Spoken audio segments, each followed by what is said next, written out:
Bienvenue sur Malaika, c'est vraiment un plaisir de vous retrouver pour un nouveau sujet. Aujourd'hui, nous allons parler d'une situation qui malheureusement se retrouve très fréquemment dans les églises. Restez avec nous pour découvrir le sujet du jour. Donc voilà, vous avez découvert le sujet du jour, c'est rétrograde, que faire? Comment faire quand on a quitté le Seigneur, on a quitté l'Église, pour revenir et reprendre sa course? C'est parfois compliqué, parfois il y a des obstacles aussi, de l'orgueil personnel ou des pensées. On va essayer de répondre à tout cela aujourd'hui, bien sûr avec notre panel habituel, Mama Audrey, Mama Janine et Magali.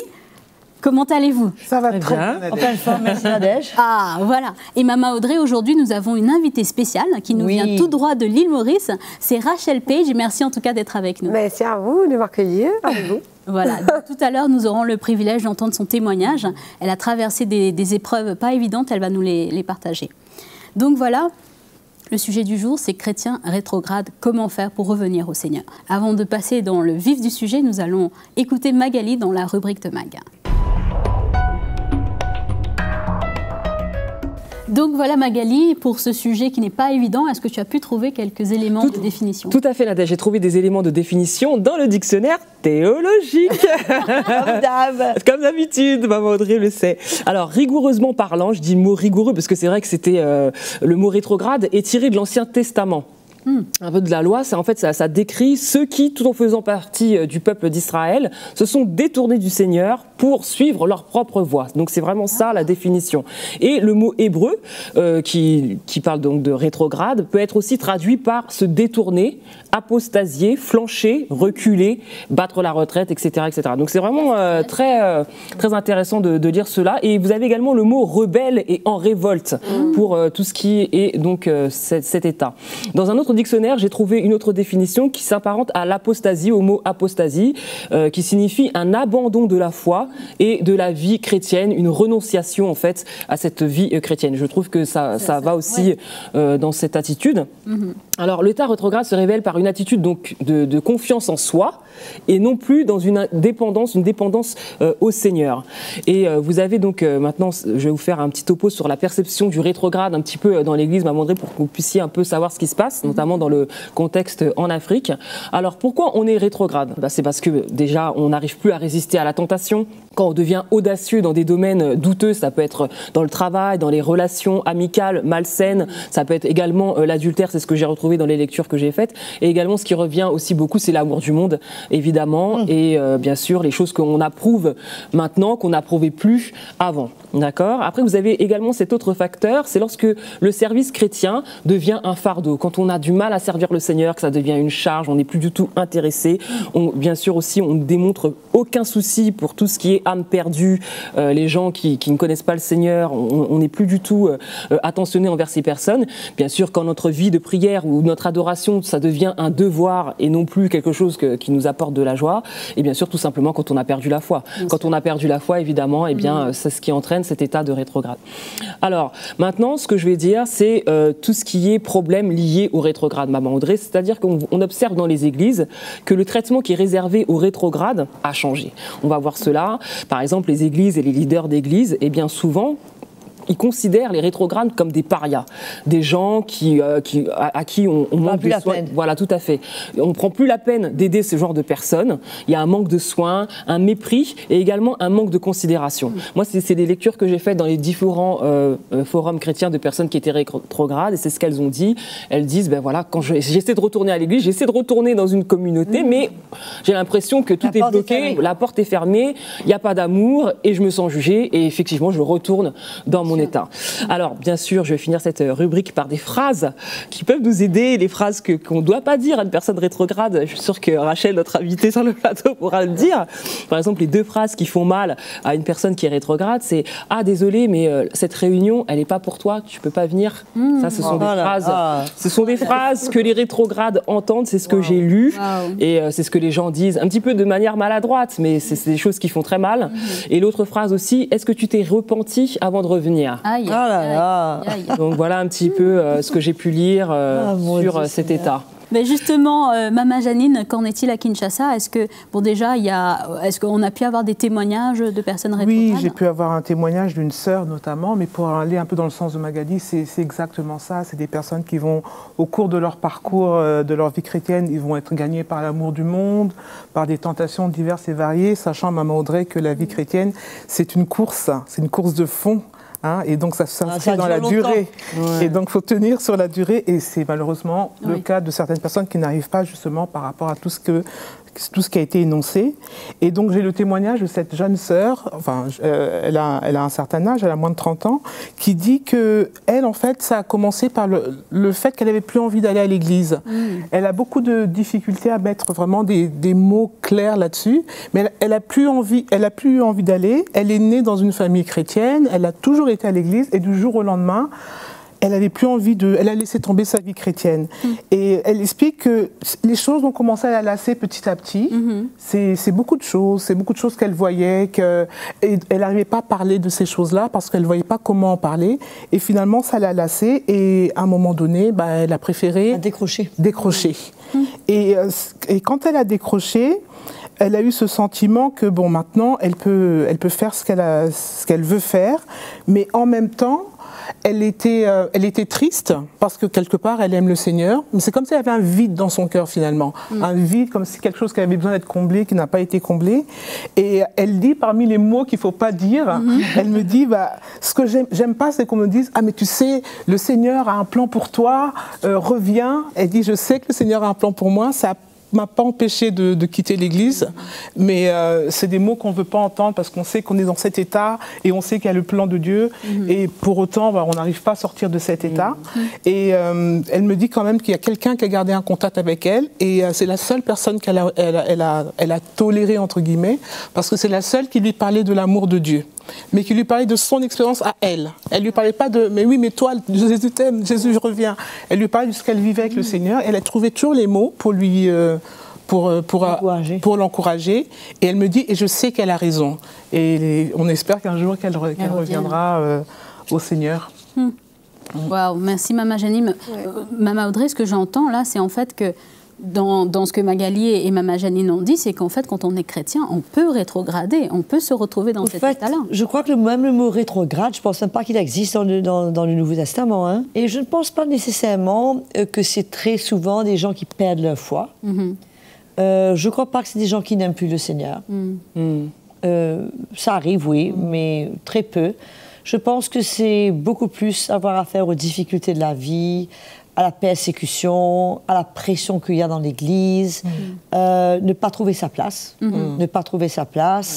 la pression de la famille. Je sais par exemple, ici à l'île Maurice, quand quelqu'un se convertit et qu'ils habitent tous en communauté, plusieurs maisons en même temps, et qu'ils retournent subitement, ils ne fréquentent plus son ancienne religion, c'est une pression énorme, et à un moment donné, ils n'arrivent pas à tenir s'il n'y a pas les soins qu'il faut.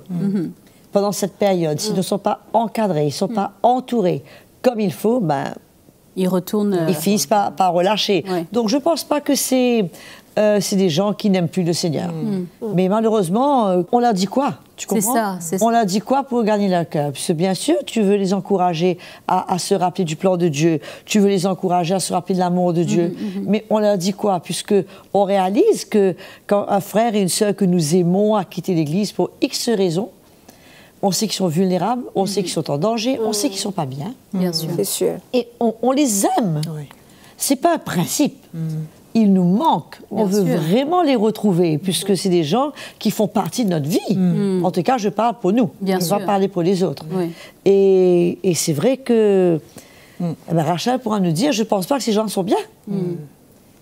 Mais ça demande un pas de foi, ça demande de l'humilité, Ça demande, quand on voit Naomi, comment Naomi, elle avait quitté Bethléem, la maison du pain, elle s'est retrouvée à Moab, et à un moment donné, son mari est mort, ses 2 enfants sont morts, et elle a entendu dire que Dieu avait visité son peuple. Elle a voulu quitter Moab et repartir. Elle avait quitté, c'était une grande dame, elle est retournée, elle était dépouillée de tout. Elle était veuve. Mais il a fallu quand même de l'humilité pour pouvoir faire face. Du reste, elle dit de ne pas l'appeler Naomi, puisque c'est pas le nom qu'elle veut. Donc, je crois que il y a beaucoup de choses, et en même temps, il y a un cadre qu'on doit retrouver dans l'Église pour que cette porte-là soit ouverte. Bien sûr. Puisque le rétrograde, il sent toujours qu'il va être rejeté. Ben c'est ça, jugé. Qui va être jugé, qui va être rejeté. Mais quand il arrive et que les bras, au contraire, sont grands ouverts comme le fils prodigue, et le papa l'accueille, et on fait la fête, on est tellement heureux, c'est dire, j'étais tellement bête, quoi. C'était pas du tout le cas, je me suis fait un tas d'idées. Bien sûr, l'ennemi a mis un tas d'idées dans la tête pour les bloquer, les emmener au Seigneur, alors que nous, en tant qu'Église, on prie pour ceux qui ont quitté l'Église et on n'attend qu'une chose, c'est qu'ils reviennent et qu'on les accueille et qu'ils retrouvent leur place dans l'Église et qu'ils servent le Seigneur. Donc justement, Maman Audrey, nous avons le privilège de pouvoir avoir un témoignage vivant avec nous, donc c'est Rachel. Rachel, est-ce que tu peux nous parler justement de... Je sais que tu as donné ton cœur au Seigneur, tu étais jeune, après tu as eu un épisode où tu as quitté le Seigneur, tu as quitté l'Église. Est-ce que tu peux nous en parler un petit peu plus? Donc j'ai donné mon cœur au Seigneur à 11 ans.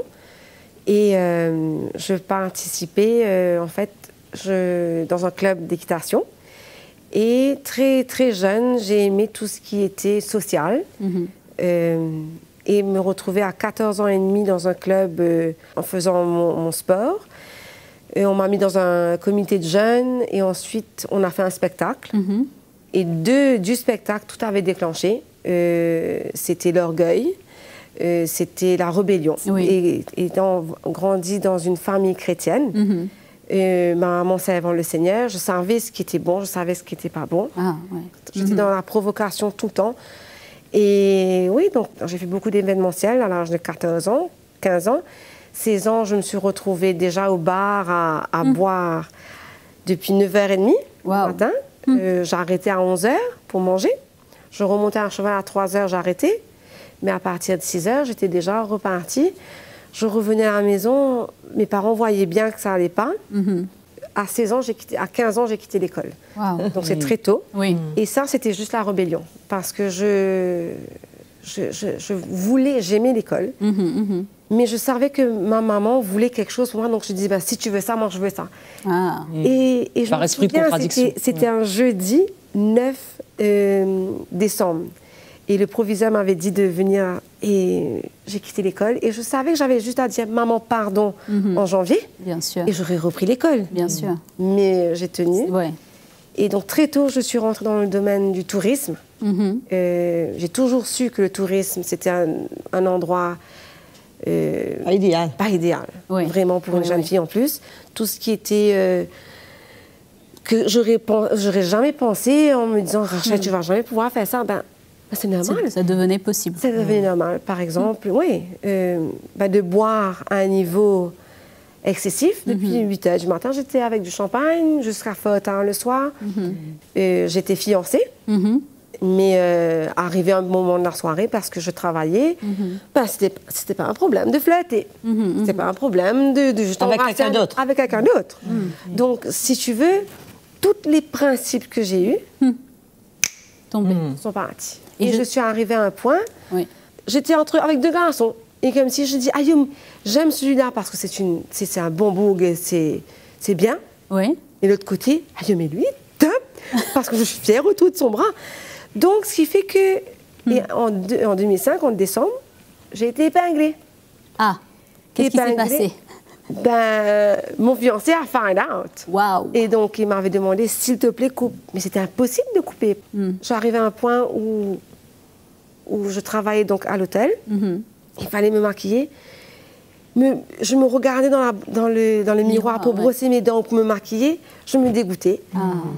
Je devais mettre un masque tout le temps. C'était genre, on connaissait Rachel, toujours excitée. Rachel, toujours bien. Mais les personnes qui me connaissaient, j'avais une bonne copine avec qui je montais à cheval, j'avais mis mon cheval chez elle. Et je lui disais, voilà ce qui se passe. Et elle connaissait tout. Et je déballais toute ma vie. Et elle m'écoutait. Et justement, pour nos téléspectateurs, il y a eu un épisode, il y a eu un événement qui a été l'événement marquant pour te faire justement changer de voie. Je ne savais pas de quel côté, par quoi commencer. Bien sûr. C'était trop grand. Trop loin. Trop long, c'était trop... Tu ne réalises pas par quoi commencer, comme si j'étais un échec. Et en avril, j'ai une amie qui se marie, donc en fait la fille chez qui j'étais en France, se marie. Et là, j'arrive dans un mariage le plus simple, dans le sud de Maurice, avec des draps par terre, et tout le monde... Très simple. Super content qu'elle se marie, et ceci, et que cela. Et je regardais autour de moi et je me suis dit, attends, je planifie un mariage, et les personnes avec qui je suis proche ne vont même pas se réjouir avec moi. Pourtant, je vais leur donner un super beau mariage, et ils ne vont même pas pouvoir se réjouir avec moi. Parce que j'ai toujours su que il y avait un meilleur plan pour moi, malgré tout. J'ai toujours su que, oui, il était numéro 2, un bon garçon, mais le Seigneur avait le plan A pour moi. Parce que les gens, c'est pas qu'ils prennent plaisir, qu'ils préfèrent être dans le monde, qu'ils n'aiment pas être parmi les chrétiens, mais c'est sûr que dans leur état, ils ont une vie qui n'est pas en ordre, automatiquement, ils compromettent, ils sont faibles dans leur chair. La chair a pris le dessus, et on fait quoi parmi les chrétiens, et c'est automatiquement, ils se retrouvent mieux. Et après aussi, comme disait Rachel, ça nourrit notre orgueil, ça nourrit notre chair, ça nourrit notre satisfaction de soi-même de voir qu'on fait des choses, on est apprécié. Pour les mauvaises choses, mais on est apprécié. Donc, il y a plusieurs éléments. Ça peut être... un sujet dans l'Église qui nous trouble, qui nous fait du mal, des relations. Moi, je connais quelqu'un que j'aime énormément, qui a eu un problème relationnel dans l'Église. Elle n'a eu aucun problème avec l'Église, elle n'a eu aucun problème avec les anciens de l'Église, ni avec le Seigneur, ni avec personne. Elle a eu un problème relationnel qu'elle n'a pas pu gérer. Ça a demandé de s'humilier, ça a demandé de pardonner, ça a demandé de tourner la page, ça a demandé pas mal de choses. Elle n'a pas été capable de prendre sa croix. Voilà. Et de laisser le Seigneur traiter cette situation. Et elle s'est éloignée de l'Église, pas du Seigneur. Elle aime le Seigneur, elle prie, elle lit sa Bible, mais là où elle est, c'est vraiment pas le meilleur endroit, c'est pas la meilleure place. Mais elle n'arrive pas à retourner, puisqu'elle sait que si elle retourne, elle a besoin de s'asseoir. On retourne toujours au même. Bien sûr. Donc, justement, Maman Audrey, pour nos téléspectateurs, est-ce qu'il y a un danger à rétrograder? Si oui, lequel? Et surtout, est-ce que ça fait partie de la marche chrétienne normale? Tout le monde rétrograde à un moment ou à un autre dans sa marche chrétienne. Donc, c'est un danger que tous les chrétiens font face.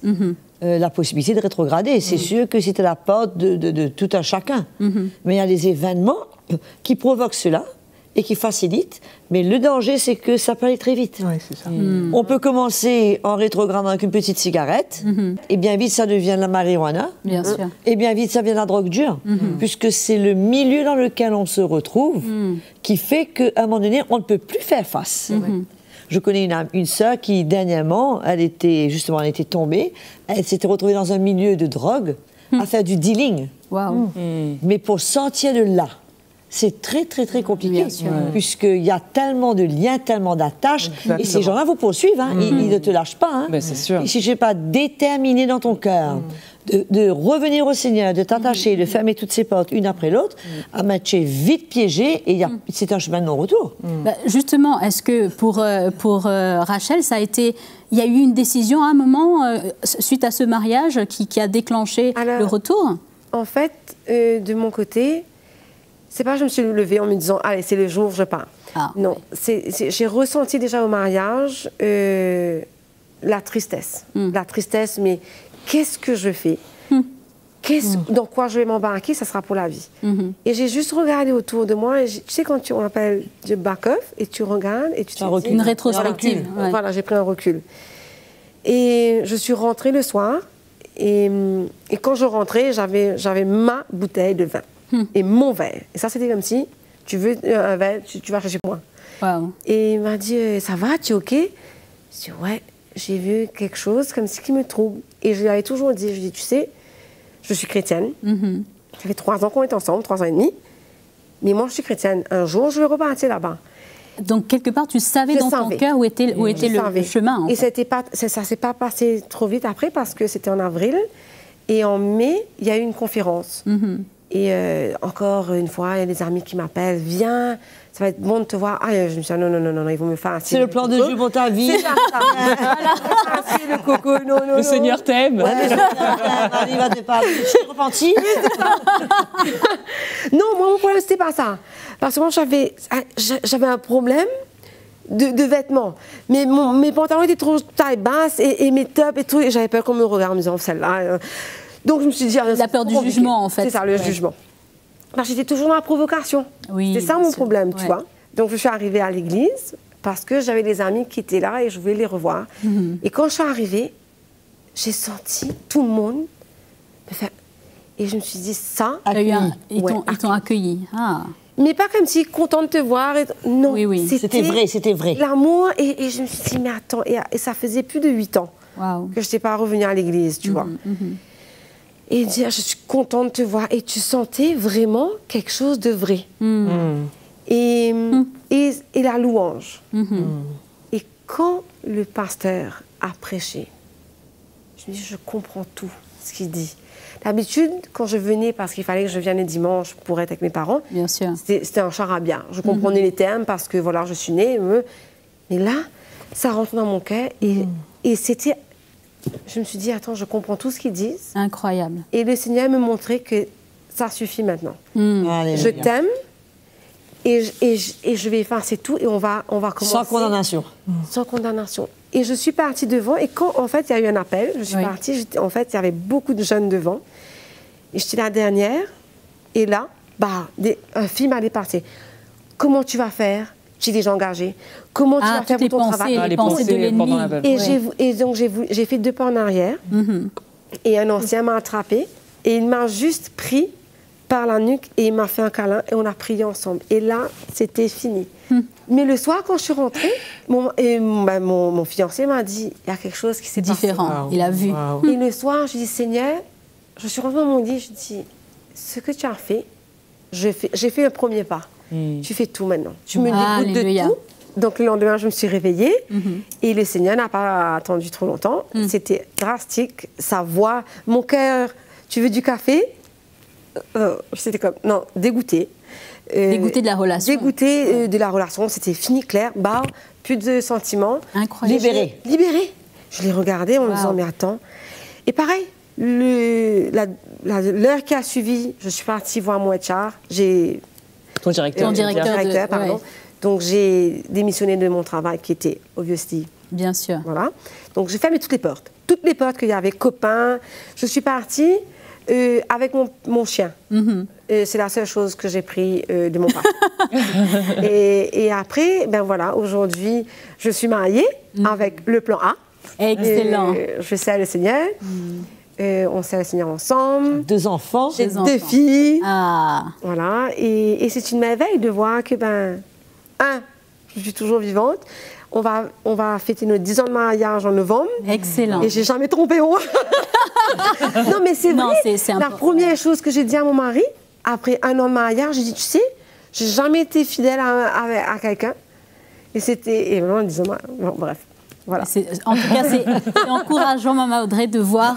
C'est un témoignage vivant, comme je disais tout à l'heure, de pouvoir entendre Rachel. Je suis sûre que tu vas bénir beaucoup qui écoutent. Et parce que c'est réel, Maman Audrey, ce qui se passe dans le cœur de. Moi, je crois que le plus important, c'est le cœur du Seigneur. Amen. C'est de réaliser que pour tous ceux qui nous écoutent et qui sont peut-être rétrogrades, qui sont éloignés, peu importe la raison. C'est ça. Le péché, la persécution, la peur de l'homme. Oui. La peur de perdre son travail, peu importe, de savoir que le Seigneur ne les a pas rejetés. Yes. Amen. Ils ont peut-être rejeté le Seigneur, eux, pour l'instant, ou le plan de Dieu pour leur vie. Bien sûr. Mais le Seigneur n'a pas mis une croix sur eux. Le Seigneur est toujours prêt à les accueillir. C'est vrai. Le Seigneur est toujours prêt à recommencer exactement dans leur vie là où ils ont arrêté. Et il n'y a pas de croix, ils ne sont pas condamnés. Le cœur du Seigneur est le même pour eux. Je ne sais pas si leur Église les rejette, mais sachez que Jésus ne vous rejette pas. Amen. Et que vous avez tout intérêt à revenir au Seigneur de tout votre cœur et le Seigneur vous accueillera les bras ouverts. Amen. Je peux juste rebondir. Oui. Avec tout ce que j'avais fait, quand je suis revenue au Seigneur, plusieurs fois, je dis Seigneur, c'est pas possible, tout ce que j'ai fait, je suis tellement sage, tu peux pas me pardonner. Et en 2 reprises, le Seigneur m'a parlé au travail dans ce serviteur, m'a dit, je t'ai lavé, je t'ai sanctifié. Amen. Et je t'ai mis une robe blanche. Et pour moi, c'était quelque chose que je me suis dit, mais c'est impossible, mais il le fait, il l'a fait.